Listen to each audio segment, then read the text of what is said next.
লেবাননে নিয়োজিত জাতিসংঘ শান্তিরক্ষা mission United Nations Interim Force in লেবাননে অংশ নিতে বাংলাদেশ নৌবাহিনীর ৭৫ জন সদস্যের একটি দল আজ সকালে জাতিসংঘের বিমানযোগে চট্টগ্রামস্থ শাহ আমানত আন্তর্জাতিক বিমানবন্দর ত্যাগ করেছে।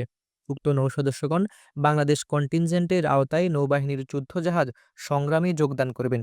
বিদায়ের প্রাক্কালে chief staff officer to commander Chittagong নৌ অঞ্চল নৌ সদস্যদের আনুষ্ঠানিকভাবে বিদায় জানান। এ সময় নৌবাহিনীর ঊর্ধ্বতন কর্মকর্তাগণ উপস্থিত ছিলেন। মনে রাখবেন, মিশন এলাকায় আপনাদেরকে বাংলাদেশি ছাড়াও অন্যান্য দেশের শান্তিরক্ষী বাহিনীর সাথে একত্রে কাজ করতে হবে। এর মধ্যে উন্নত বিশ্বের অনেক দেশও রয়েছে। আপনাদের আচার আচরণ, ইউএন কোড অফ কন্ডাক্ট ও কর্মদক্ষতা সহ কার্যক্ষেত্রে সর্বোপরি প্রমাণ করতে হবে যে বাংলাদেশ নৌবাহিনীর প্রতিটি সদস্যই নৈতিকভাবে চরিত্রবান, সুশৃঙ্খল, উন্নত প্রশিক্ষণপ্রাপ্ত, বিনয়ী এবং আচরণে মার্জিত। এবং আমি নিশ্চিত যে আপনারা এটা করতে সক্ষম হবেন। বিগত 14 বছর ধরে আমরা এটা করে আসছি। আপনারা সবসময় ধর্মীয় অনুশাসনের প্রতি শ্রদ্ধাশীল থাকবেন।